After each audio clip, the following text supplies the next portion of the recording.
हर हर महादेव। आध्यात्मिक यात्रा चैनल पर आपका स्वागत है। आज हम शिव पुराण महात्म्य के छठे व सातवें अध्याय को हृदयंगम करेंगे। तो आइए शुरू करते हैं। शिव पुराण के श्रवण की विधि। छठा अध्याय। शौनक जी कहते हैं, महाप्राज्ञ सूत जी, आप धन्य एवं शिव भक्तों में श्रेष्ठ हैं। हम पर कृपा कर हमें कल्याणमय शिव पुराण के श्रवण की विधि बताइए, जिससे सभी श्रोताओं को संपूर्ण उत्तम फल की प्राप्ति हो।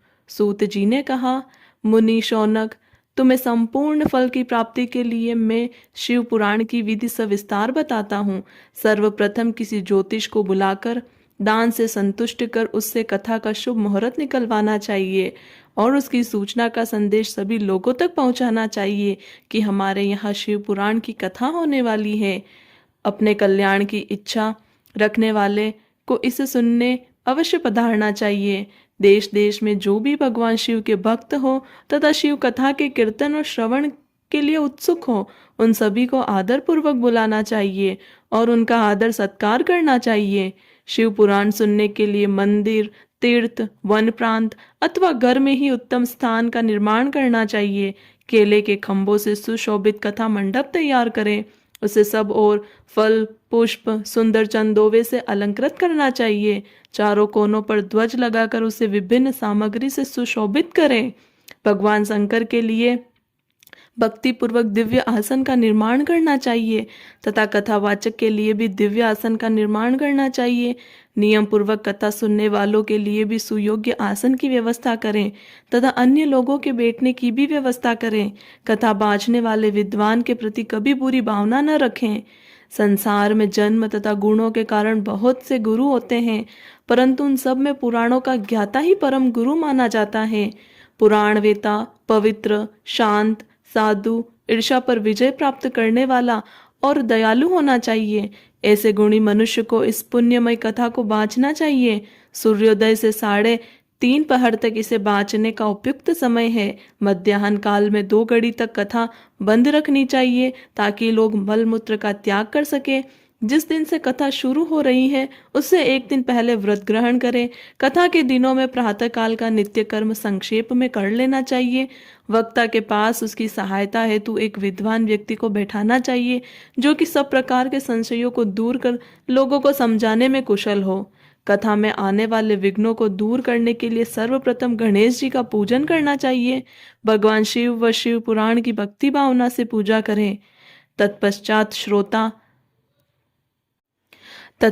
श्रोता तन मन से शुद्ध होकर आनंद पूर्वक शिव पुराण की कथा सुने। जो वक्ता और श्रोता अनेक प्रकार के कर्मों से भटक रहे हो, काम आदि 6 विकारों से युक्त हो, वे पुण्य के भागी नहीं हो सकते हैं। जो मनुष्य अपनी सभी चिंताओं को भूलकर कथा में मन लगाते हैं, उन शुद्ध बुद्धि मनुष्यों को उत्तम फल की प्राप्ति होती है। जय शिव शंभु। 7वें अध्याय। श्रोताओं द्वारा पालन किए जाने वाले नियम। सूत जी बोले, शौनक, शिव पुराण सुनने का व्रत लेने वाले पुरुषों के लिए जो नियम है उन्हें भक्ति पूर्वक सुनो। शिव पुराण की पुण्यमय कथा नियम पूर्वक सुनने के बिना किसी विघ्न बाधा के उत्तम फल की प्राप्ति होती है। दीक्षा रहित मनुष्य को कथा सुनने का अधिकार नहीं है, अतः पहले वक्ता से दीक्षा ग्रहण करनी चाहिए। नियम पूर्वक कथा सुनने वाले मनुष्य को ब्रह्मचर्य का अच्छी तरह से पालन करना चाहिए। उसे भूमि पर सोना चाहिए, पत्तल में खाना चाहिए तथा कथा समाप्त होने पर ही अन्न ग्रहण करना चाहिए। समर्थ मनुष्य को शुद्ध भाव से शिव पुराण की कथा की समाप्ति तक उपवास रखना चाहिए और एक ही बार भोजन करना चाहिए। गरिष्ठ अन्न, दाल, जला अन्न, सेम, मसूर तथा बासी अन्न नहीं खाना चाहिए। जिसने कथा का व्रत ले रखा हो उसे प्याज, लहसुन, हींग, गाजर, मादक वस्तु तथा आमिष कही जाने वाली वस्तुओं को त्याग देना चाहिए। ऐसा मनुष्य प्रतिदिन सत्य, सोच, दया, मौन, सरलता, विनय तथा हार्दिक उदारता आदि सद्गुणों को अपनाए तथा साधु संतों की निंदा का त्याग कर नियम पूर्वक कथा सुने। सकाम मनुष्य इस कथा के प्रभाव से अपनी अभिष्ट कामना प्राप्त करता है और निष्काम मोक्ष प्राप्त करता है। सभी स्त्री पुरुषों को विधि विधान से शिव पुराण की उत्तम कथा को सुनना चाहिए। महर्षि शिव पुराण की समाप्ति पर श्रोताओं को भक्ति पूर्वक भगवान शिव की पूजा की तरह पुराण पुस्तक की पूजा भी करनी चाहिए तथा इसके पश्चात विधि पूर्वक वक्ता का भी पूजन करना चाहिए।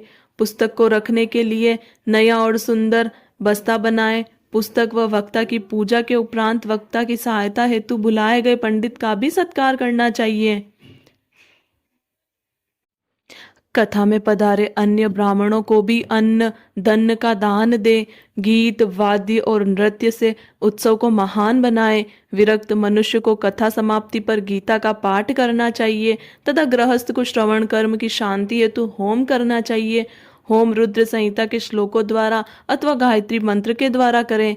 यदि हवन करने में असमर्थ हो तो भक्ति पूर्वक शिव सहस्त्र नाम का पाठ करें। कथा श्रवण संबंधी व्रत की पूर्णता के लिए शहद से बनी खीर का भोजन 11 ब्राह्मणों को कराकर उन्हें दक्षिणा दे। समृद्ध मनुष्य 3 तोले सोने का एक सुंदर सिंहासन बनाए और उसके ऊपर लिखी अथवा लिखाई हुई शिव पुराण की लिखी पोथी विधि पूर्वक स्थापित करें तथा पूजा करके दक्षिणा चढ़ाए। फिर आचार्य का वस्त्र आभूषण एवं गंध से पूजन करके दक्षिणा सहित वह पुस्तक उन्हें भेंट कर दे। इस पुराण के दान के प्रभाव से भगवान शिव का अनुग्रह पाकर मनुष्य बहुबंधन से मुक्त हो जाता है। शिव पुराण को विधि पूर्वक संपन्न करने पर यह संपूर्ण फल देता है तथा भोग और मोक्ष प्रदान करता है। मुनि, शिव पुराण का सारा महात्म्य जो संपूर्ण फल देने वाला है मैंने तुम्हें सुना दिया है।